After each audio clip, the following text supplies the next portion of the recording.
Hello viewers, welcome to my channel. आज हम बड़ी सोच का बड़ा जादू बुक का चैप्टर 8 का फर्स्ट पार्ट पढ़ने जा रहे हैं। तो चलिए स्टार्ट करते हैं। अपने विचारों को अपना दोस्त बनाएं। क्या आप सामने वालों के विचार पढ़ सकते हैं? किसी के विचार पढ़ना कोई मुश्किल काम नहीं है। आप इस काम को जितना कठिन समझते हैं, यह दरअसल उससे बहुत आसान है। शायद आपने इस बारे में ठीक से सोचा नहीं है, परंतु ये सच है कि आप हर दिन दूसरों के विचार पढ़ते हैं और आप अपने खुद के विचारों को भी पढ़ते हैं। हम ऐसा किस तरह करते हैं? ऐसा अपने आप होता है और हम रवैये के मूल्यांकन से ऐसा कर पाते हैं। अपने वो गाना सुना है, you don't need to know the language to say you are in love. प्यार का इजहार करने के लिए भाषा जानने की जरूरत नहीं होती। यह प्रसिद्ध गीत बी कॉस्बी ने कुछ साल पहले गाया था। इस साधारण से गाना में मनोवैज्ञानिक की पूरी पुस्तक का निचोड़ है। आपको प्यार का इजहार करने के लिए भाषा जानने की जरूरत नहीं होती। जिसने भी प्रेम किया है वो ये बात अच्छी तरह से जानता है, और आपको यह बताने के लिए भी भाषा जानने की जरूरत नहीं है। मैं आपको पसंद करता हूँ, या मैं आपसे नफरत करता हूँ, या मैं समझता हूँ कि आप महत्वपूर्ण हैं या महत्वहीन हैं, या मैं आपसे ईर्ष्या करता हूँ। आपको यह कहने के लिए शब्द का इस्तेमाल नहीं करना पड़ता। मैं अपने काम को पसंद करता हूँ, या मैं बोर हो चुका हूँ, या मैं भूखा हूँ। लोग इन वाक्यों को बिना आवाज किए बोल लेते हैं। हम क्या सोच रहे हैं ये हमारे हाव भाव से समझ में आ जाता है। हमारे हाव भाव हमारे मस्तिष्क के प्रतिबिंब है। वे बताते हैं कि हम क्या सोच रहे हैं। आप ऑफिस की कुर्सी पर बैठे किसी व्यक्ति के विचार पढ़ सकते हैं। आप उसके हाव भाव देखकर समझ सकते हैं कि आपने काम के बारे में उसका दृष्टिकोण क्या है। आप सेल्समैन, विद्यार्थियों, पतियों और पत्नियों के विचार समझ सकते हैं। आप ना सिर्फ ऐसा कर सकते हैं, बल्कि आप अक्सर ऐसा करते हैं। फिल्मों और टीवी सीरियलों के लोकप्रिय अभिनेता दरअसल अभिनय नहीं करते। वे अपनी भूमिकाओं को नहीं निभाते। इसके बजाय वो अपने अस्तित्व को भूल जाते हैं और सचमुच यह कल्पना करने लगते हैं कि वे अभिनय किए जाने वाले पात्र के शरीर में घुस गए हैं। उन्हें यह करना ही पड़ता है, इसके बिना वे नकली लगेंगे। उनके अभिनय में जान नहीं आ पाएगी और उनकी लोकप्रियता कम हो जाएगी। हमारी दृष्टिकोण न सिर्फ दिख जाते हैं, बल्कि वे सुनाई भी दे जाते हैं। कोई सेक्रेटरी जब फोन पर बात करती है और कहती है, गुड मॉर्निंग मिस्टर सुमिकर्स ऑफिस, तो इन 5 शब्दों में वो सेक्रेटरी यह जान देती है, मैं आपको पसंद करती हूँ। मुझे खुशी है कि आपने फोन किया। मुझे लगता है कि आप महत्वपूर्ण हैं। मैं अपने काम को पसंद करती हूँ। परंतु दूसरी सेक्रेटरी इन्हीं शब्दों के माध्यम से यह बोलती हुई लग सकती है, आप मुझे परेशान कर रहे हैं। कितना अच्छा होता अगर आपका फोन नहीं आया होता।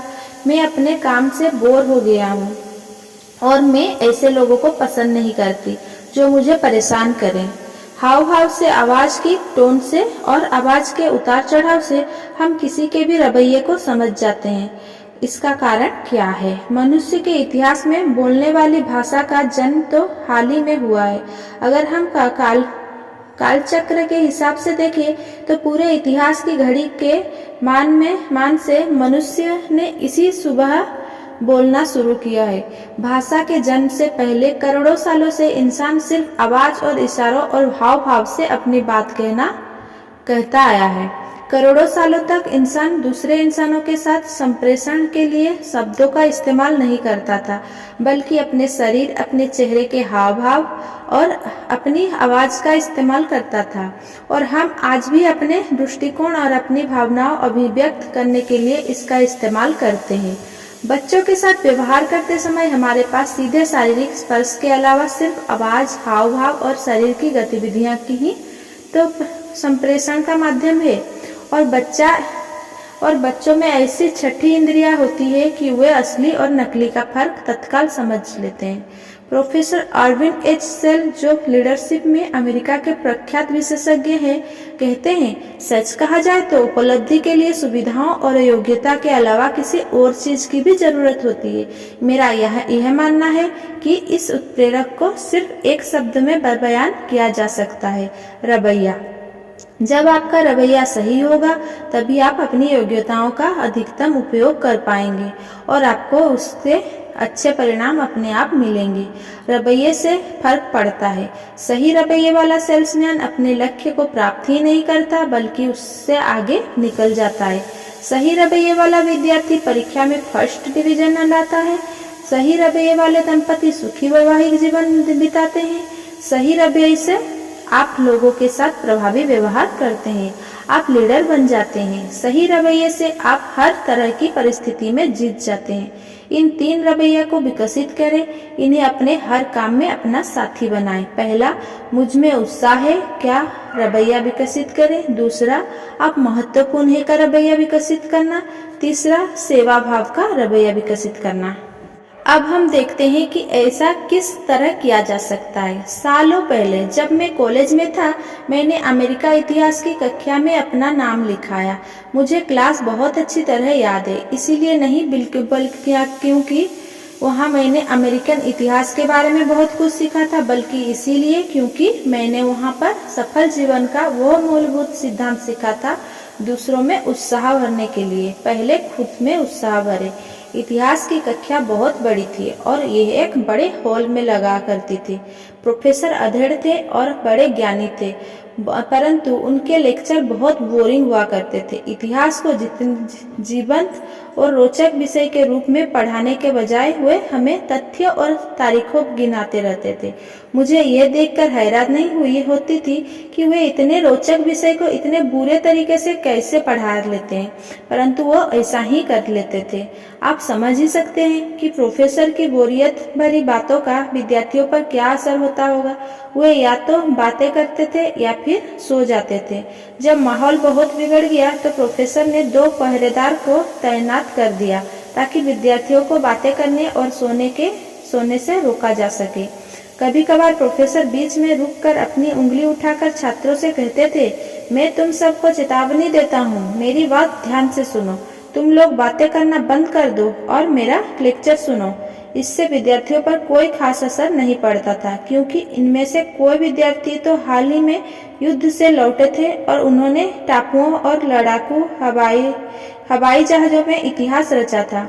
जब मैं वहां बैठकर ये सोच रहा था कि जिस विषय को इतना बढ़िया तरीके से पढ़ाया जा सकता था, उसे यह प्रोफेसर इतने बुरे तरीके से क्यों पढ़ा रहे हैं, तो मेरे दिमाग में यह सवाल भी आया, विद्यार्थी प्रोफेसर की बातों में रुचि क्यों नहीं ले रहे थे। जवाब तत्काल मिल गया। विद्यार्थियों को प्रोफेसर की बातों में कोई रुचि इसीलिए नहीं थी क्योंकि अपने लेक्चर या अपने विषय में प्रोफेसर की कोई रुचि नहीं थी। वो इतिहास पढ़ाते पढ़ाते बोर हो चुके थे और यह साफ नजर आता था। दूसरों को उत्साहित करने के लिए आपको पहले खुद उत्साहित होना पड़ेगा। सालों तक मैंने इस सिद्धांत को सैकड़ों परिस्थितियों में आजमाया है। हर बार यह सच साबित हुआ है, जिस व्यक्ति में उत्साह नहीं होता वो दूसरों को उत्साहित नहीं कर सकता, परंतु जो उत्साही होता है उसके पीछे जल्दी ही बहुत से उत्साहित अनुयायी जमा हो जाते हैं। उत्साही सेल्समैन को इस बारे में फिक्र नहीं होनी चाहिए कि उसके ग्राहकों में उत्साह की कमी हो सकती है। उत्साही टीचर को उत्साहहीन विद्यार्थियों के बारे में फिक्र नहीं करनी पड़ेगी। उत्साहित धर्मोपदेश उत्साही भीड़ को देखकर कभी दुखी नहीं होगा। उत्साह से चीजें 1100% बेहतर हो सकती है। 2 साल पहले एक कंपनी के कर्मचारियों ने रेड क्रॉस में $94.35 का दान किया। इस साल उन्हीं कर्मचारियों ने लगभग $1100 दान में दिए, जो पिछले साल की राशि से 1100% ज्यादा। जिस कप्तान ने $94.35 का चंदा लिया था, उसमें उत्साह नहीं था। उसने इस तरह की बातें कही, मुझे लगता है कि यह एक महत्वपूर्ण संस्था है, मेरा इससे कभी सीधा सरोकार नहीं रहा है। यह एक बड़ा संगठन है और यह अमीर लोगों से काफी चंदा लेता है, इसीलिए मुझे नहीं लगता कि आपके योगदान से कोई खास फर्क पड़ने वाला है। अगर आप दान देना चाहते हैं तो मुझसे संपर्क कर लें। इस व्यक्ति ने किसी को रेड क्रॉस में शामिल होने के लिए प्रेरित नहीं किया। इस साल का चंदा लेने वाला जरा अलग किस्म का था। उसमें उत्साह था। उसने इतिहास के कई उदाहरण देकर लोगों को बताया कि रेड क्रॉस संकट के समय किस तरह इंसान की सहायता करती है। उसने बताया कि रेड क्रॉस हर व्यक्ति के दान के सहारे चलती है। उसके कर्मचारियों को बताया कि वे रेड क्रॉस को उतना ही दान में दें जितना वे अपने मुसीबत में फंसे पड़ोसी की मदद करने के लिए देंगे। उसने कहा, देखिए रेड क्रॉस में ने अब तक क्या क्या किया। ध्यान दीजिए, उसने भीख नहीं मांगी। उसने ये नहीं कहा मुझे आपसे, आप में से हर आदमी से इतने डॉलर चाहिए। उसने रेड क्रॉस के महत्व के बारे में उत्साह से बताया। इसके बाद उसे सफलता अपने आप मिल गई। एक पल के लिए अपने किसी ऐसे क्लब या संगठन के बारे में सोचे जो निस्तेज हो चुका है। शायद इसे पुनर्जीवित करने के लिए उत्साह की जरूरत है। जितना उत्साह होगा परिणाम उतने ही मिलेंगे। उत्साह का मतलब है यह कितना बढ़िया है। यहाँ 3 कदमों का तरीका बताया जा रहा है जो उत्साह की शक्ति को विकसित करने में आपकी मदद करेगा। पहला, गहराई में जाएं। यह छोटा सा प्रयोग करें। 2 ऐसी चीजों के बारे में सोचें जिसमें आपकी बिल्कुल भी रुचि नहीं है या बहुत कम रुचि है, जैसे ताश के पत्ते, किसी खास किस्म का संगीत, कोई खेल। अब खुद से पूछें, मैं इन चीजों के बारे में कितना जानता हूँ? 100 में से 99 मामले में आपका जवाब होगा ज्यादा नहीं।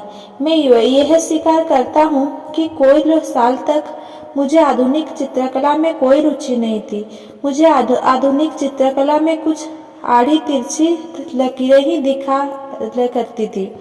परंतु तभी मेरे एक चित्रकार दोस्त ने मुझे आधुनिक चित्रकला की जानकारी दी।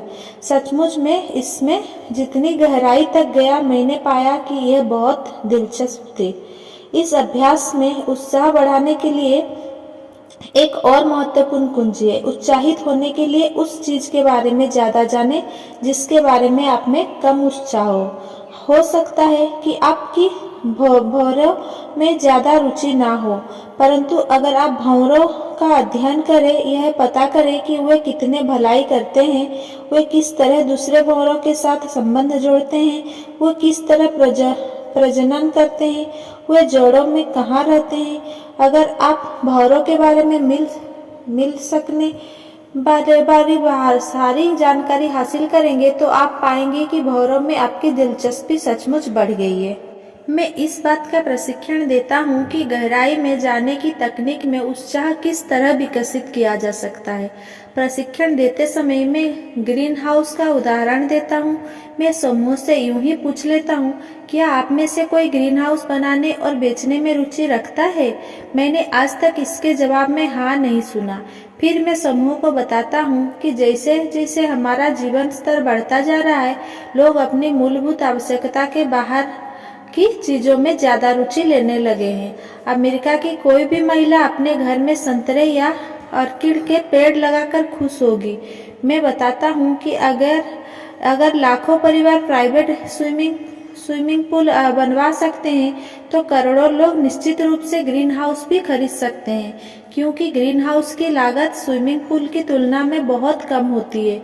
मैं उन्हें बताता हूँ कि अगर आप 50 में से एक परिवार को भी $600 का ग्रीन हाउस बेच सकते हैं तो आपका $600 मिलियन का ग्रीन हाउस का बिजनेस खड़ा हो जाएगा।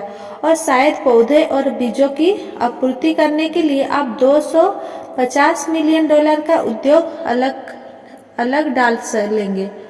इस अभ्यास के साथ दिक्कत यह होती है कि 10 मिनट पहले तक जो समूह ग्रीन हाउस के बारे में बिल्कुल भी रुचि नहीं ले रहा था, अब वो इतनी रुचि लेने लगता है कि अगले विषय पर जाना ही नहीं चाहता। दूसरे लोगों में अपना उत्साह बढ़ाने के लिए भी गहराई में जाने की तकनीकी का प्रयोग करें। सामने वाले व्यक्ति के बारे में सारी जानकारी इकट्ठी करें। वो क्या करता है, उसका परिवार, उसकी पृष्ठभूमि, उसके विचार और महत्वाकांक्षाएं, और आप पाएंगे कि उसमें आपकी रुचि और उत्साह बढ़ रहा है। आप और गहराई में जाएंगे तो आपको निश्चित रूप से साझी दिलचस्पी के विषय मिल जाएंगे और गहराई में जाएंगे तो आपको आखिरकार एक बहुत ही आकर्षक व्यक्ति दिख जाएगा। गहराई में जाने की तकनीक नई जगहों के प्रति भी उत्साह पैदा कर सकती है। कई साल पहले मेरे कुछ दोस्त ने डेट्रॉइट से फ्लोरिडा के एक छोटे कस्बे में जाकर रहने का फैसला किया। उन्होंने अपना घर बेच दिया, अपने बिजनेस समेट लिया और अपने दोस्त से अलविदा कहकर वे रवाना हो गए। 6 हफ्तों बाद वे वापस डेट्रॉइट में दिखे। उनके वापस लौटने का कारण उनके बिजनेस से संबंधित नहीं था। इसके बजाय उनका कहना था, हम छोटे कस्बे में रह नहीं पाए। इसके अलावा हमारे सभी दोस्त डेट्रॉइट में हैं। अब हमें वापस लौटना ही पड़ा। बाद में इन लोगों के साथ हुई चर्चा में मैंने उनकी वापसी का असली कारण जाना। कारण सिर्फ इतना था कि उन्हें छोटा शहर पसंद नहीं आया था। कुछ दिनों के प्रवास में उन्होंने उस जगह का सतही मुआयना किया। वहाँ का इतिहास, भविष्य की योजनाएं, वहाँ के लोग, उनका शरीर तो फ्लोरिडा में रह गया था, परंतु वह अपना दिल डेट्रॉइट में छोड़ गए थे। मैंने दर्जनों एग्जीक्यूटिव्स, इंजीनियर और सेल्समैन से बात की जिन्हें उनकी कंपनी दूसरी जगह भेजना चाहती थी, परंतु वे वहां नहीं जाना चाहते थे। वे शिकागो या अटलांटा या न्यूयॉर्क या जाने का सोच ही नहीं सकता। दिन में कई बार बोला जाता है। नई जगह के बारे में उत्साह बढ़ाने का एक तरीका यह है, नए समुदाय की गहराई में जाने का संकल्प करें। इसके बारे में हर जानकारी इकट्ठी करें। लोगों से मिले जुले, पहले ही दिन से अपने को वहां के निवासी समझें। ऐसा करें और आप अपने नए माहौल के बारे में उत्साहित हो जाएंगे। आज करोड़ों अमेरिकी शेयर बाजार में पैसा निवेश कर रहे हैं, परंतु कई करोड़ों लोग ऐसे ही भी है जिन्हें स्टॉक मार्केट में कोई रुचि नहीं है। ऐसा इसीलिए है क्योंकि उन्हें शेयर बाजार का कोई ज्ञान नहीं है। ये किस तरह से काम करता है, शेयर के भाव ऊपर नीचे क्यों आते हैं। और हमें यह नहीं भूलना चाहिए कि शेयर बाजार अमेरिकी व्यवसाय का दिन प्रतिदिन का रोमांच है। किसी भी चीज के बारे में लोग चीज उत्साहित होने के लिए उसकी गहराई में जाएं और आप में अपने आप उत्साह पैदा हो जाएगा। अगली बार जब भी आप कोई ऐसा काम करें जो आप ना करना चाहते हो तो इस सिद्धांत का प्रयोग करें। अगली बार जब आप किसी काम से बोर हो रहे हो तो इस सिद्धांत का प्रयोग करें, गहराई में जाएं और आपकी रुचि अपने आप जाग जाएगी। दूसरा, हर काम दिल से करें। उत्साह की कमी आपके हर काम में दिखती है, आपकी हर बात में प्रकट होती है। दिल से हाथ मिलाएं। जब आप हाथ मिलाएं तो जरा कसकर मिलाएं। अपने हाथ को ये कहने दें, मुझे आपसे मिलकर खुशी हुई, मैं आपसे दोबारा मिलकर खुश हुआ। कमजोर चूहे की तरह हाथ मिलाने से तो अच्छा है कि हाथ ही ना मिलाया जाए। इससे लोग यह सोचते हैं यह व्यक्ति जिंदा नहीं बल्कि मुर्दा है, तभी मुर्दों की तरह हाथ मिला रहा है। ये देखने की कोशिश करें कि क्या कोई सफल व्यक्ति चूहे की तरह हाथ मिलाता है। आप कोशिश ही करते रह जाएंगे और ऐसा लंबे समय तक देख नहीं पाएंगे। दिल से मुस्कुराएं, अपनी आंखों से मुस्कुराएं। कोई भी नकली चिपकी हुई रबर जैसी मुस्कान पसंद नहीं करता। जब मुस्कुराएं तो दिखना चाहिए कि आप मुस्कुरा रहे हैं। अपने थोड़े बहुत दांत दिखाएं। हो सकता है कि आपके दांत आकर्षक ना हो, परंतु उससे कोई खास फर्क नहीं पड़ता। जब आप मुस्कुराते हैं तो लोग आपके दांत नहीं देखते, वे एक गर्मजोशी से भरे उत्साही व्यक्तित्व को देखते हैं और उसे पसंद करते हैं। दिल से धन्यवाद दें। रूटीन धन्यवाद का मतलब तो ग्लिप ग्लिप कहने की तरह मशीनी अंदाज है। यह सिर्फ एक अभिव्यक्ति है, इससे कुछ भी संप्रेषित नहीं होता, इससे परिणाम हासिल नहीं होता। अपने धन्यवाद को इस तरह कहे ताकि सामने वाला यह सुने, बहुत बहुत धन्यवाद। दिल से बात करें। डॉक्टर जेम्स एफ वेंडर, जो मानी हुई हस्ती है, अपने पुस्तक how to talk well New York McGraw Hill book company को 1949 में लिखते हैं, क्या आपकी गुड मॉर्निंग सचमुच गुड है? क्या आपकी बधाई सचमुच उत्साह से दी गई है? जब आप कहते हैं आप कैसे हैं, तो क्या आप सचमुच जानना चाहते हैं? जब आप अपने शब्दों में भावनाओं के रंग भर देते हैं तो लोग आपकी बातें ध्यान से सुनने लगते हैं और आपको महत्व देने लगते हैं। लोग उस व्यक्ति के पीछे पीछे जाते हैं जो अपनी कही हुई बातों में यकीन करता है। इसीलिए दिल से बात करें, अपने शब्दों में भावनाओं के रंग भरें। चाहे आप किसी गार्डन क्लब में बोल रहे हो, ग्राहक से बोल रहे हो या अपने बच्चों से, अपने शब्दों में जोश झलकने दे। उत्साह से दिया गया प्रवचन महीनों तक, सालों तक याद रहता है, जबकि उत्साह के बिना दिया गया प्रवचन एक सप्ताह भी याद नहीं रहता। और जब आप दिल से बोलते हैं तो आप अपने अंदर भी जोश भर लेते हैं। अभी आजमा कर देख ले, जोर से और जोश से कहें, आज मैं बहुत खुश हूँ। ये वाक्य कहने के बाद क्या आप पहले से बेहतर महसूस नहीं कर रहे हैं? अपने आप में माँ जान फूंके, दिल से बोले, दिल से काम करे। अपने हर काम, अपनी हर बात से लोगों को यह लगने दे, इस व्यक्ति में जोश है, हौसला है, वो सचमुच ये काम करना चाहता है, वो निश्चित रूप से सफल होगा। तीसरा, अच्छी खबर फैलाएं। आपके और हमारे सामने कितने ही बार किसी व्यक्ति ने अचानक आकर कहा होगा, मैं आपको एक अच्छी खबर सुनाना चाहता हूँ। तत्काल हर एक का पूरा ध्यान उस व्यक्ति की तरफ चला जाता है। अच्छी खबर से सिर्फ ध्यान ही आकर्षित नहीं होता, अच्छी खबर से लोग खुश भी होते हैं। अच्छी खबर से उत्साह विकसित होता है। अच्छी खबर से पाचन तंत्र भी ठीक रहता है। चूंकि अच्छी खबर सुनाने वालों के मुकाबले आज बुरी खबर सुनाने वाले ज्यादा हो गए हैं, इसीलिए उनके बहकावे में ना आए। आज तक बुरी खबर सुनाकर किसी ने भी कोई दोस्ती नहीं बनाया, किसी ने भी पैसा नहीं कमाया, ना ही किसी ने कोई उपलब्धि हासिल की है। अपने परिवार को अच्छी खबर सुनाएं, उन्हें आज घटी अच्छी घटनाएं सुनाएं, उन्हें अपने रोचक सुखद अनुभव सुनाएं और अप्रिय घटनाओं को दफना दें। अच्छी खबर फैलाएं, बुरी खबर फैलाने का कोई अर्थ नहीं है। इससे आपका परिवार व्यर्थ ही चिंतित और नर्वस हो जाएगा। हर दिन घर में सूरज की रोशनी लेकर आएं, रात का अंधेरा लेकर ना जाएं। कभी आपने देखा है कि बच्चे मौसम के बारे में कितनी कम शिकायत करते हैं?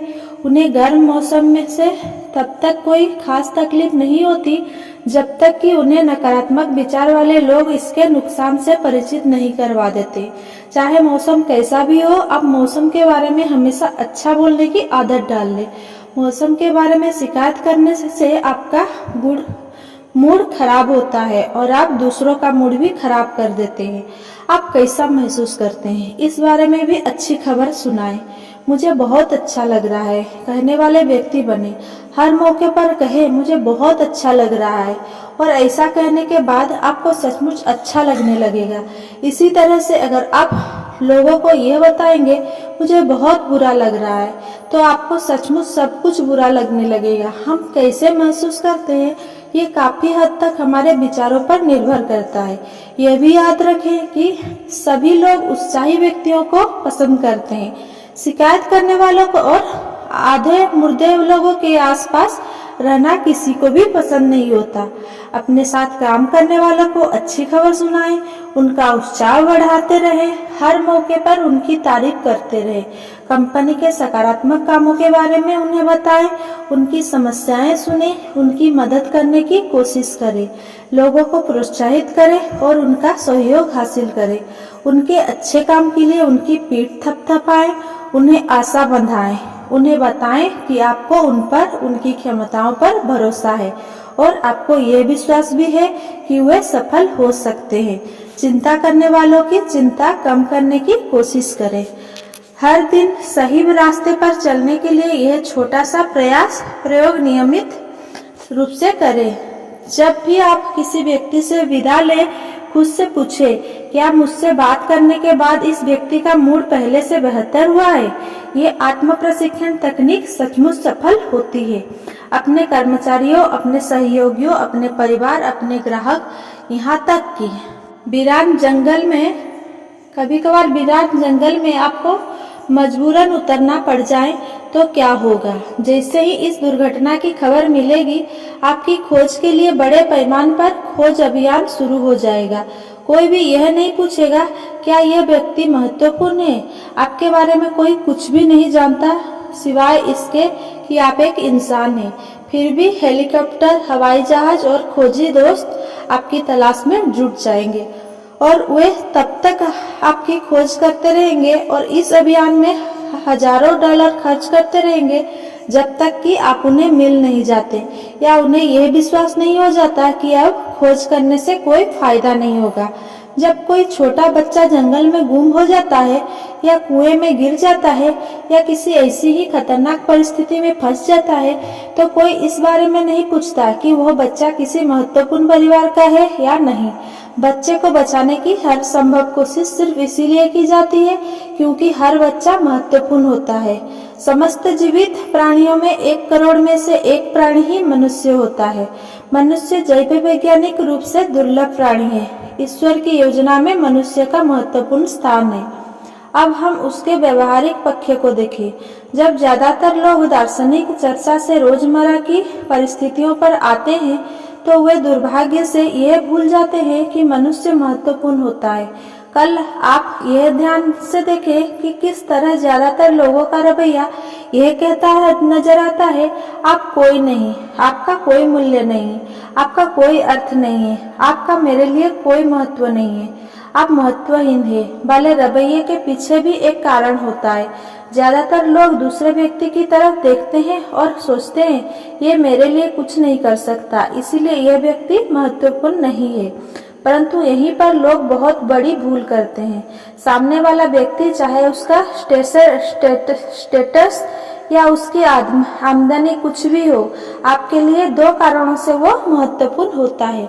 पहला कारण यह, जब आप लोगों को महत्व देते हैं तो वे आपके लिए ज्यादा काम करते हैं। वर्षों पहले डेट्रॉइट में हर सुबह एक बस में अपनी नौकरी पर जाता था। ड्राइवर एक सनकी बुढ़ा था। दर्जनों शायद सैकड़ों बार मैंने देखा कि उस ड्राइवर ने गाड़ी चला दी जबकि सवारी भागती हुई, हाथ हिलाती हुई आ रही थी और दरवाजे से एक या 2 कदम की दूरी पर थी। कई महीनों तक मैंने देखा कि यह ड्राइवर केवल एक यात्री के प्रति विशेष सम्मान दिखाता था और ड्राइवर ने उस सवारी का कोई बार खास ध्यान रखा। कई बार तो ड्राइवर इस यात्री के आने का इंतजार करता था।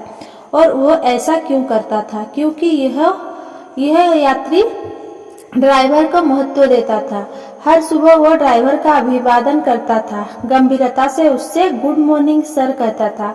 कई बार यह यात्री ड्राइवर के पास बैठ जाता था और उससे छोटे छोटे वाक्य कहता था, आपका काम बड़ी जिम्मेदारी का है, इतने ट्रैफिक में गाड़ी चलाने के लिए बड़ी हिम्मत चाहिए, आपकी बस के हिसाब से तो घड़ी मिलाई जा सकती है। ये यात्री ड्राइवर को इतना महत्वपूर्ण बना देता था जैसे वो 180 यात्रियों के जेट एयरलाइनर को उड़ा रहा हो और बदले में वो ड्राइवर भी इस यात्री के साथ विशेष व्यवहार करता था। छोटे लोगों को बड़े लोगों की तरह महत्व देने से फायदा होता है। आज अमेरिका में हजारों ऑफिस में सेक्रेटरी सेल्समैन की सामान बेचने में मदद कर रहे हैं या उसका सामान बिकने नहीं दे रहे हैं, जो इस बात पर निर्भर करता है कि सेल्समैन का सेक्रेटरी के प्रति व्यवहार कैसा है। किसी भी व्यक्ति को अगर आप महत्वपूर्ण अनुभव कराते हैं तो वह आपकी परवाह करने लगेगा और जब वह आपकी परवाह करेगा तो वह आपके लिए ज्यादा काम करेगा। अगर आप लोगों को महत्वपूर्ण अनुभव कराएंगे तो ग्राहक आपसे ज्यादा सामान खरीदेंगे, आपके कर्मचारी आपके लिए ज्यादा मेहनत करेंगे, आपके सहयोगी आपके साथ ज्यादा सहयोग करेंगे, आपका बॉस आपकी ज्यादा मदद करेगा। बड़े लोगों को ज्यादा बड़े होने का महत्व देना भी फायदे का सौदा होता है।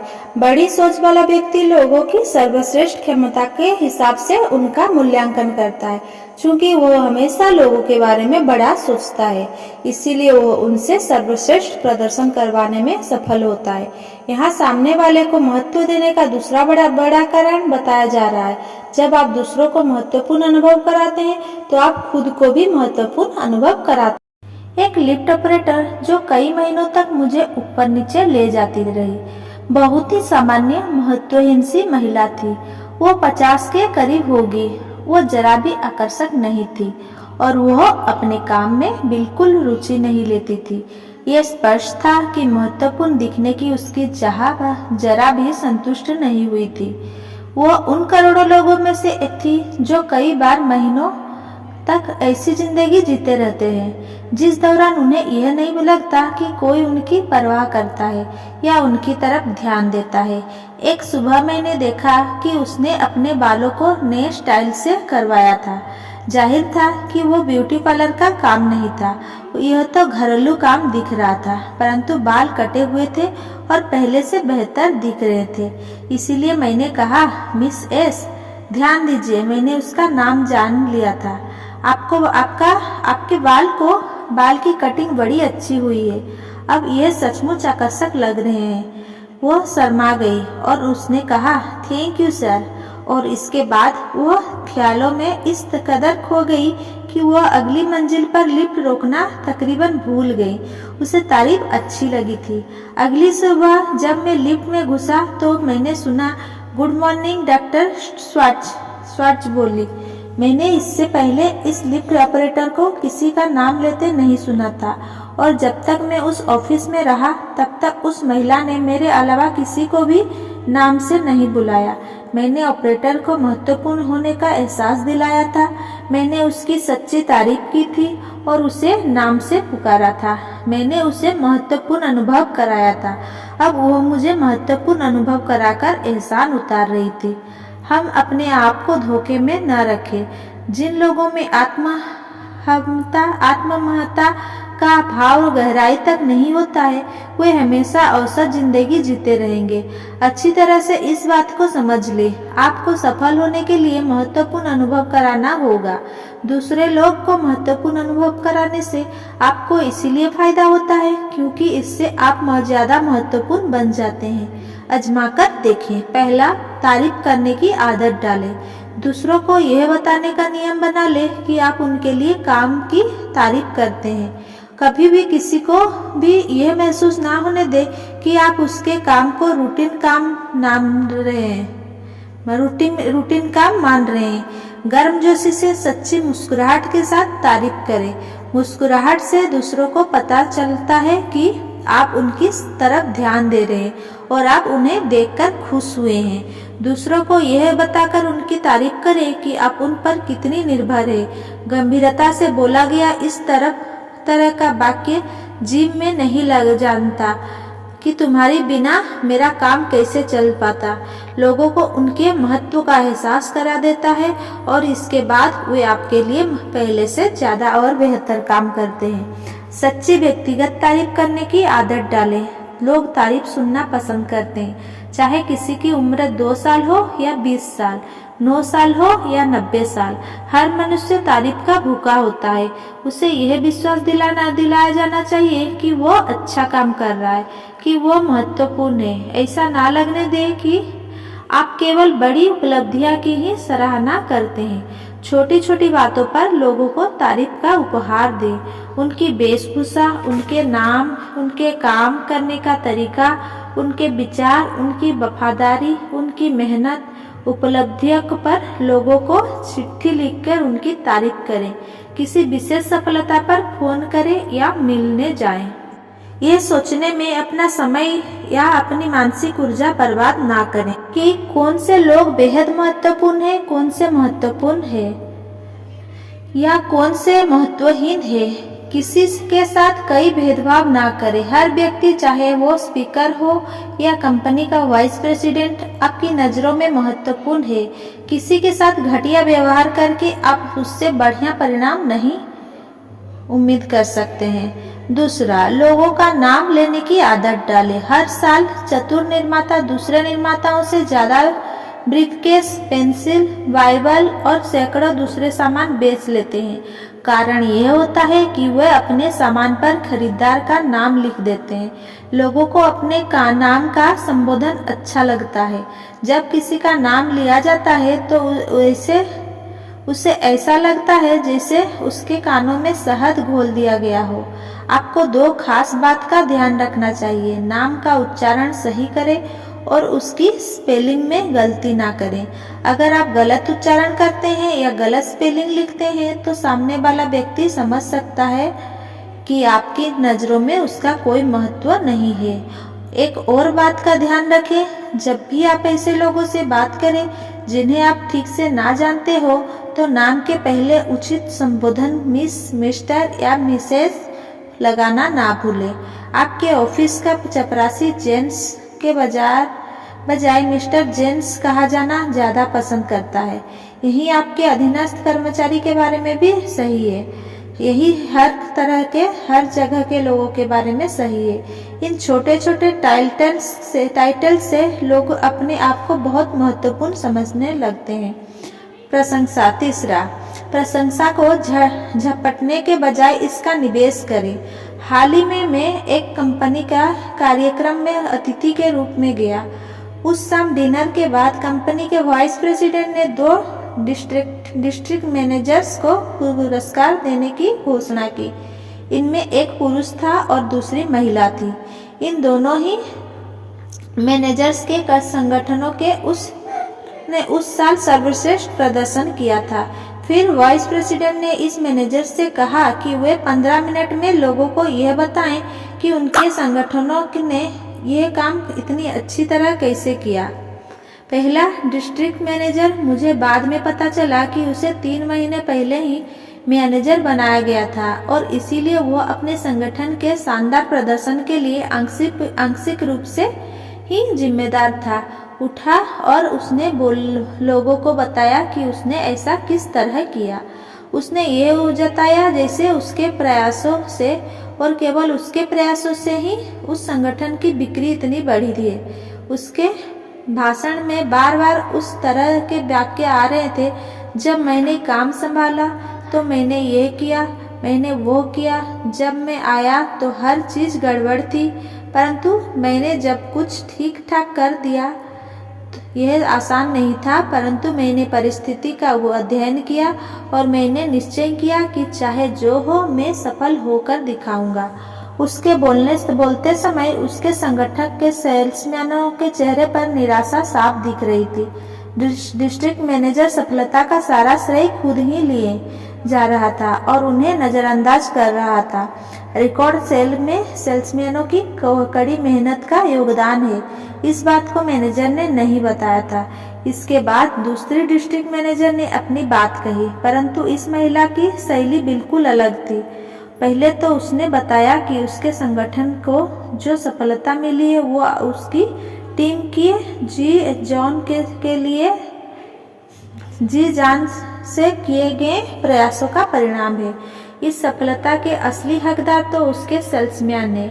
इसके बाद उस मैनेजर ने अपने हर सेल्समैन को खड़े होने के लिए कहा ताकि वह हर एक को उसके प्रयास के लिए बधाई दे सके, उसकी तारीफ कर सके। दोनों के व्यवहार में कितना फर्क था। पहले मैनेजर ने वाइस प्रेसिडेंट की तारीफ झपट कर रख ली और खुद ही पूरी तारीफ हड़प कर लिया। उसके ऐसा करने से उसके अपने ही लोग उससे चिढ़ गए। उसके सेल्समैनों का मनोबल कम हो गया। दूसरी मैनेजर ने तारीफ को अपने सेल्समैनों में बांट दिया, जिससे उसका मनोबल बढ़ गया और वे भविष्य में ज्यादा अच्छा काम करने के लिए प्रेरित हुए। ये मैनेजर जानती थी कि ज्यादा लाभ कमाने के लिए पैसे की तरह तारीफ का भी निवेश करना चाहिए। वो जानती थी कि सेल्समैनों की इस तरह तारीफ करने से वे अगले साल और ज्यादा मेहनत करेंगे। याद रखें, प्रशंसा ही शक्ति है। अपने सुपीरियर से मिलने वाली तारीफ का निवेश करें। अपने अधीनस्थ तक उस तारीफ को पहुंचा दें ताकि वे भविष्य में बेहतर काम करने के लिए प्रेरित हो।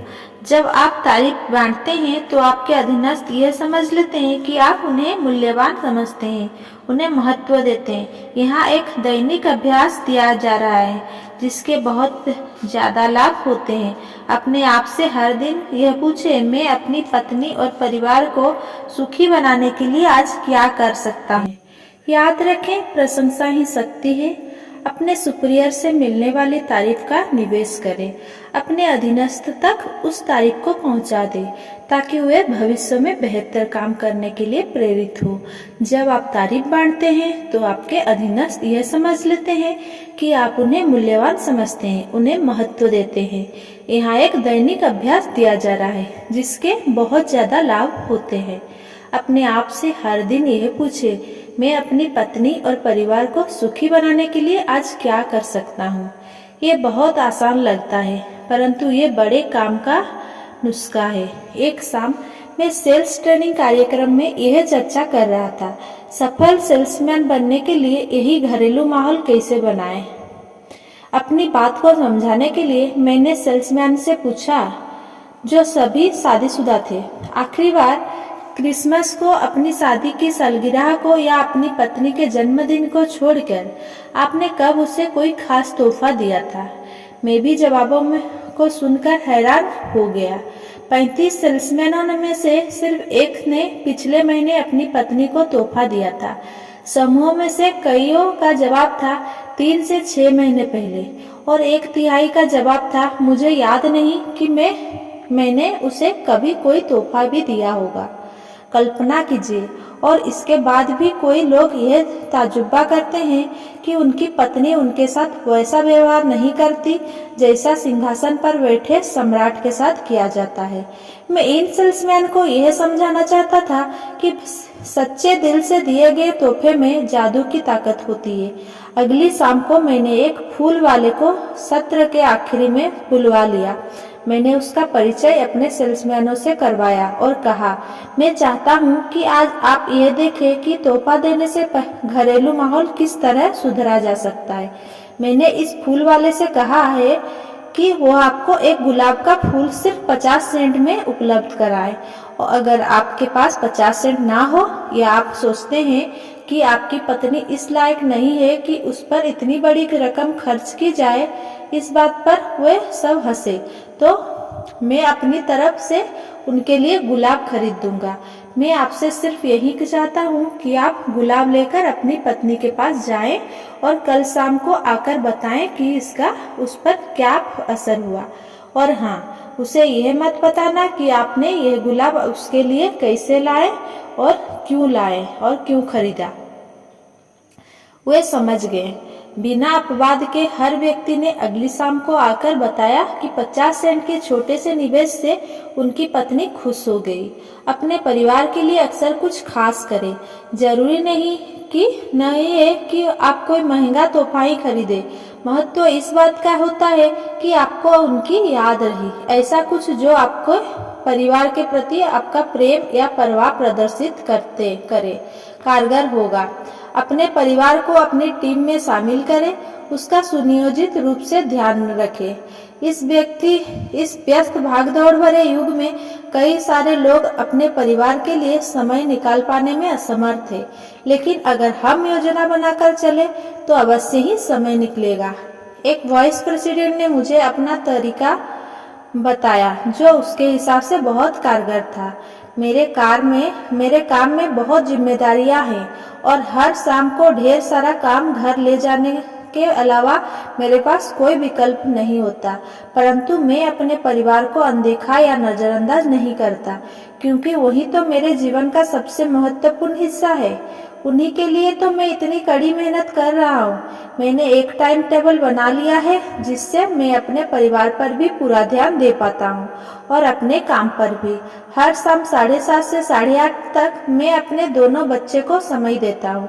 मैं उनके साथ खेलता हूँ, उन्हें कहानियाँ सुनाता हूँ, उनके साथ तस्वीर बनाता हूँ, उनके सवालों के जवाब देता हूँ, यानी जो वे चाहते हैं वही करता हूँ। इस 1 घंटे के बाद मेरे बच्चों को तो संतोष होता ही है, मैं भी पूरी तरह तरोताजा हो जाता हूँ। 8:30 पर वे सोने चले जाते हैं और मैं 2 घंटे तक काम करता हूँ। 10:30 पर मैं अपना काम बंद कर देता हूँ और 1 घंटा अपनी पत्नी के साथ बिताता हूँ। हम बच्चों के बारे में, उसके कामकाज के बारे में, भविष्य की योजनाओं के बारे में बात करते हैं। दिन खत्म करने के लिए यह 1 घंटा बहुत शानदार साबित होता है। मैं रविवार को पूरी तरह अपने परिवार के लिए सुरक्षित रखता हूँ। पूरा दिन उनका होता है। मैं अपने परिवार की तरफ पूरा ध्यान देने के लिए योजना बनाता रहता हूँ, जो न सिर्फ उनके लिए अच्छा है बल्कि मेरे लिए भी अच्छा है। इससे मुझे नई ऊर्जा मिलती है। पैसे कमाना चाहते हैं, इसके लिए सेवा भाव विकसित कीजिए। ये पूरी तरह स्वाभाविक है। वास्तव में ये बहुत अच्छी बात है कि पैसा कमाया जाए और दौलत इकट्ठी की जाए। पैसा ही वो ताकत है जो आपके परिवार को शक्ति देती है और मनचाही जीवन शैली देती है। पैसा ही वो ताकत है जिसकी मदद से आप बदकिस्मत लोगों की मदद कर सकते हैं। पैसा उन साधनों में से एक है जिनके सहारे आप जीवन को पूरी तरह से जी सकते हैं। एक बार एकर्स ऑफ डायमंड्स के लेखक महान पादरी रसेल एच कन्वेल की आलोचना हुई। आलोचना का कारण यह था कि रसेल लोगों को पैसा कमाने के लिए प्रेरित करते थे। अपनी आलोचना के जवाब में उन्होंने कहा, पैसे से ही आपकी बाइबल छपी है, पैसे से ही आपके चर्च बने हैं, पैसे से ही आप अपने मिशनरीज को भेज पाए हैं, अपने पादरियों को भी आप पैसा देते हैं और अगर आप उन्हें पैसा देना बंद कर देंगे तो आपके पास ज़्यादा पादरी भी नहीं बचेंगे। यह व्यक्ति जो कहता है कि वो गरीब रहना चाहता है, वो या तो अपराध बोझ से ग्रस्त है या फिर वो अपने आप को अयोग्य समझता है। वो उस बच्चे की तरह है जिसे लगता है कि वो स्कूल में कभी फर्स्ट डिवीजन नहीं ला पाएगा या कभी फुटबॉल टीम में शामिल नहीं हो पाएगा, इसीलिए वो यह जताता है कि वो फर्स्ट डिवीजन नहीं लाना चाहता या फुटबॉल नहीं खेलना चाहता। पैसे कमाना एक बढ़िया लक्ष्य है। यह हैरानी की बात है कि ज्यादातर लोग पैसा कमाते समय सीधी शैली से बजाय उल्टी शैली का प्रयोग क्यों करते हैं। हर कहीं आप देखते हैं कि लोग का रवैया पहले पैसा होता है, परंतु इन्हीं लोगों के पास सबसे कम पैसा होता है। क्यों? सिर्फ इसीलिए क्योंकि जिन लोगों का रवैया पहले पैसा होता है वे पैसे के बारे में दीवाने हो जाते हैं। वे यह भूल जाते हैं कि पैसे की फसल तब तक नहीं काटी जा सकती जब तक कि आप पैसे के बीज को ना बोएं, और पैसे का बीज है सेवा। इसीलिए पहले सेवा वाले रवैये से ही दौलत आती है। पहले सेवा कीजिए और पैसा का अपने आप आपके पास आ जाएगा। एक दिन मैं यात्रा के दौरान सिनसिनाटी से गुजर रहा था। मुझे पेट्रोल भरवाना था। मैं एक साधारण से परंतु बेहद व्यस्त सर्विस स्टेशन पर रुका। 4 मिनट बाद ही मैं जान गया कि यह सर्विस स्टेशन इतना लोकप्रिय क्यों था। मेरी कार में पेट्रोल भरने के बाद, गाड़ी में बिना कहे हवा चेक करने के बाद और बाहर का शीशा साफ करने के बाद अटेंडेंट मेरे पास आया और कहा, सर आज काफी धूल भरा दिन था, क्या मैं आपकी विंडशील्ड के अंदर की तरफ वाला कांच भी साफ कर दूं? जल्दी और बड़े अच्छे तरीके से उसने अंदर की सफाई कर दी। किसी और सर्विस स्टेशन में इस तरफ ध्यान नहीं दिया जाता। इस छोटे सी विशेष सेवा के कारण न सिर्फ मुझे रात में बेहतर दिखने लगा और इससे बहुत फर्क पड़ा था, बल्कि मुझे ये स्टेशन याद रहा। इत्तेफाक से मैं अगले 3 महीनों में 8 बार सिनसिनाटी से गुजारा। हर बार मैं इसी स्टेशन पर रुका और हर बार मुझे जितनी की सर्विस की उम्मीद थी उससे ज्यादा सर्विस मिली। यह भी रोचक था कि हर बार जब भी मैं वहां पहुंचा, एक बार तो सुबह के 4 बज रहे थे, मुझे वहां बहुत सारी कारें खड़ी मिली। कुल मिलाकर मैंने इस स्टेशन से लगभग 100 गैलन पेट्रोल खरीदा होगा। जब मैं पहली बार वहां आया था तो अटेंडेंट यह सोच सकता था यह व्यक्ति बाहर का है, शायद ये दोबारा यहाँ नहीं आएगा। उसकी तरफ विशेष ध्यान देने से क्या फायदा, वो तो सिर्फ एक बार का ग्राहक है। परंतु उस सर्विस स्टेशन के अटेंडेंट ने इस तरह से नहीं सोचा। वहां पर पहले सेवा की जाती थी और यही कारण था कि उन्हें पेट्रोल भरने से फुर्सत ही नहीं मिलती थी, जबकि उनके आसपास के पेट्रोल पंप वीरान से पड़े रहते थे। अगर पेट्रोल की क्वालिटी में कोई फर्क हो तो सच कहूं तो मैंने उस तरफ ध्यान नहीं दिया और कीमत भी वाजिब थी। फर्क सिर्फ सेवा भाव का था और यह स्पष्ट था कि सेवा भाव के कारण उन्हें काफी फायदा भी हो रहा था। जब मेरी पहली यात्रा में अटेंडेंट ने मेरी विंडशील्ड को अंदर से साफ किया तो उसने पैसे का एक बीज बो दिया। सेवा को महत्व दो और पैसा अपने आप आपके पास आ जाएगा। हमेशा पहले सेवा वाले रवैये से हर स्थिति में लाभ होता है। मेरी शुरुआती नौकरी में मैं एक युवक के साथ काम करता था जिसे मैं FH का नाम देना चाहूँगा। FH आपकी पहचान की के बहुत से लोगों की तरह होगा। वो इस बात की चिंता किया करता था कि उसके पास पैसा कम था जबकि उसे पैसे की बहुत ज़रूरत थी। वो हमेशा पैसे की कमी के बारे में ही सोचता रहता था और ज़्यादा पैसा कमाने के तरीके के बारे में कभी विचार नहीं करता था। हर सप्ताह FH ऑफिस के समय में अपनी व्यक्तिगत बजट समस्या पर काम किया करता था। चर्चा का उसका फेवरेट टॉपिक था, मुझे यहाँ पर सबसे कम तनख्वाह मिलती है। मैं आपको बता दूं कि ऐसा क्यों होता है। FH का रवैया था, यह कंपनी इतनी बड़ी है, ये करोड़ों कमा रही है, ये इतने सारे लोगों को इतनी मोटी मोटी तनख्वाह दे रही है, इसीलिए मुझे भी ज़्यादा तनख्वाह मिलनी चाहिए। जब तनख्वाह बढ़ाने की बारी आती थी तो FH को अनदेखा कर दिया जाता था। जब ऐसा कई बार हो चुका तो एक दिन उसने फैसला किया कि वो जाकर ज़्यादा तनख्वाह की मांग करेगा। 30 मिनट बाद FH गुस्से में वापस लौटा। उसके चेहरे पर साफ लिखा हुआ था कि अगले महीने भी उसे उतनी ही तनख्वाह मिलने वाली है जितनी कि इस महीने मिली थी। तत्काल FH ने अपनी भड़ास निकालना शुरू कर दिया। हे भगवान, मेरे तो तन बदन में आग लग गई। जब मैंने तनख्वाह बढ़ाने की बात की तो जानते हैं बुढ़े ने क्या कहा? उसने ये पूछने की जरूरत की, आपको ऐसा क्यों लगता है कि आपकी तनख्वाह बढ़ानी चाहिए? मैंने उसके सामने बहुत से कारण गिना दिए। FH ने कहा। मैंने उसे बताया कि कई बार मुझसे जूनियर लोगों को प्रमोशन दिया गया है। मैंने उसे बताया कि मेरा खर्च दिन बढ़ता जा रहा है और मेरी तनख्वाह वहीं पर अटकी हुई है। और मैंने उसे बताया कि ऑफिस में मुझसे जो काम कहा जाता है मैं वो काम कर देता हूँ और इसके बाद मेरी तनख्वाह क्यों नहीं बढ़नी चाहिए। मुझे ज़्यादा तनख्वाह की ज़रूरत थी, परंतु मुझे ज़्यादा पैसे देने के बजाय आप उन लोगों की तनख्वाह बढ़ा रहे हैं जिन्हें इसकी इतनी ज़्यादा ज़रूरत नहीं है। और जानते हो इसके बाद अब उसने मेरे साथ कैसा व्यवहार किया? FH ने आगे कहा, उसने ऐसा व्यवहार किया जैसे मैं भीख मांग रहा हूँ। उसने कहा, जब तुम्हारा रिकॉर्ड बनाएगा कि तुम ज़्यादा तनख्वाह के लायक हो तो तुम्हें अपने आप ही ज़्यादा तनख्वाह मिलने लगेगी। अवश्य ही मैं बेहतर काम कर सकता हूँ अगर वो मुझे उसके लिए ज़्यादा पैसे दे, लेकिन एक बेवकूफ़ ही हो वो करेगा जिसका उसे पैसा नहीं मिलता। FH उस प्रजाति के एक उदाहरण है जो यह नहीं देख पा कि पैसा कैसे कमाया जाता है। उसकी आखिरी टिप्पणी में उसकी गलती का सारांश था।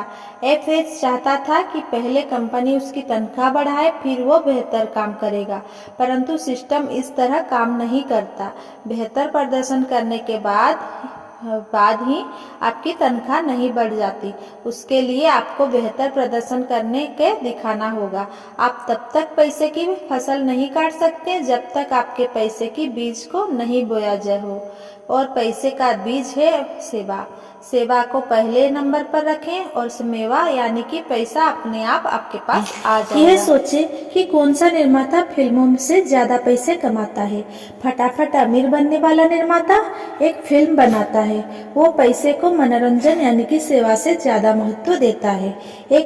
वो एक खराब स्क्रिप्ट खरीदता है और घटिया लेखक से इसकी पटकथा लिखाता है। अभिनेताओं से सेट बनाना, रिकॉर्डिंग में भी वो पैसे को पहले नंबर पर रखता है। वो निर्माता सोचता है कि फिल्म देखने वाली जनता मूर्ख होती है और वो अच्छे बुरे के फर्क को नहीं समझ पाएगी, परंतु फटाफट अमीर बनने वाला निर्माता शायद ही कभी जल्दी अमीर बन पाएगा।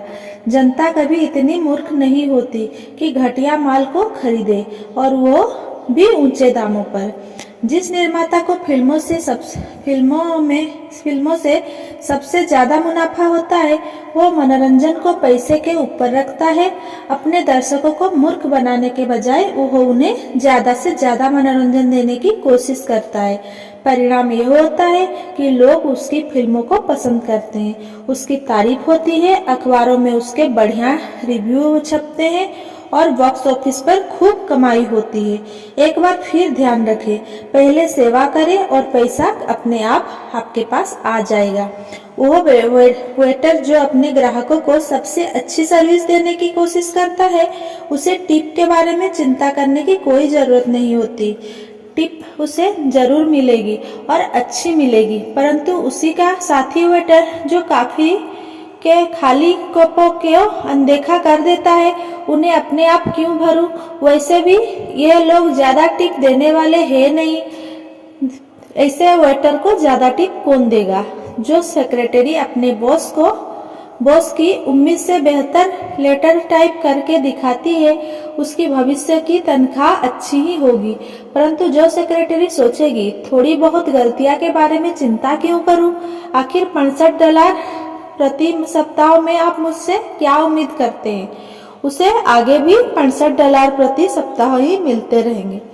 वो सेल्समैन जो अपने ग्राहक की मन लगाकर सेवा करता है, उसे अपने ग्राहक के खोने या छिन जाने का कोई डर नहीं होना चाहिए।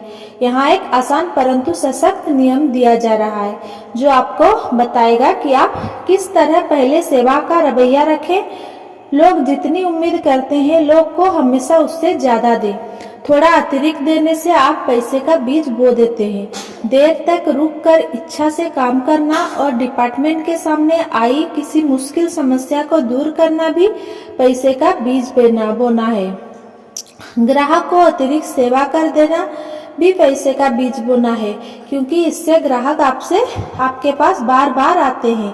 कार्यक्षमता को बढ़ाने के लिए नए विचार बताना भी पैसे का बीज होता है। पैसे के बीज से पैसे का पेड़ उगाता है और पैसे के फल लगते हैं, परंतु पैसे के इस बीज का नाम है सेवा। इसीलिए सेवा को बो दे और पैसे की फसल काटे। हर दिन कुछ समय इस सवाल का जवाब देने की में बिताएं, मैं किस तरह अपेक्षा से ज्यादा करके दिखा सकता हूँ, और फिर दिमाग में जो जवाब आए उन पर अमल करें। सेवा को पहले नंबर पर रखें और पैसा अपने आप आपके पास आ जाएगा। संक्षेप में, सफलता की तरफ आगे ले जाने वाले रवैये को विकसित करें। पहला, मुझ में उत्साह है का रवैया विकसित करें। आप में जितना उत्साह होगा, आपको उतने ही अच्छे परिणाम मिलेंगे। आप 3 तरह से अपने आप में उत्साह भर सकते हैं। पहला, गहराई में जाएं। जब आपको कोई चीज नीरस लगे तो उसके बारे में ज्यादा से ज्यादा जानने की कोशिश करें, इससे उत्साह बढ़ता है। हर काम दिल से करें। आपकी मुस्कुराहट, आपका हाथ मिलाना, आपकी चर्चा, आपकी चाल, हर बात में उत्साह और गर्मजोशी दिखनी चाहिए। जिंदा दिल्ली से काम करें। अच्छी खबरें फैलाएं। तीसरा नंबर में, किसी भी व्यक्ति ने बुरी खबर सुनाकर कोई अच्छी चीज हासिल नहीं की है। दूसरा नंबर में, कि आप महत्वपूर्ण हैं का रवैया विकसित करें। जब आप लोगों को महत्वपूर्ण अनुभव कराते हैं तो लोग आपके लिए ज्यादा काम करते हैं। 3 बातें याद रखें। पहला, हर मौके पर तारीफ करें, लोगों को महत्वपूर्ण अनुभव कराएं। दूसरा, लोगों को उनके नाम से बुलाएं। तीसरा, पहले सेवा वाला रवैया विकसित करें और पैसा अपने आप आपके पास आ जाएगा।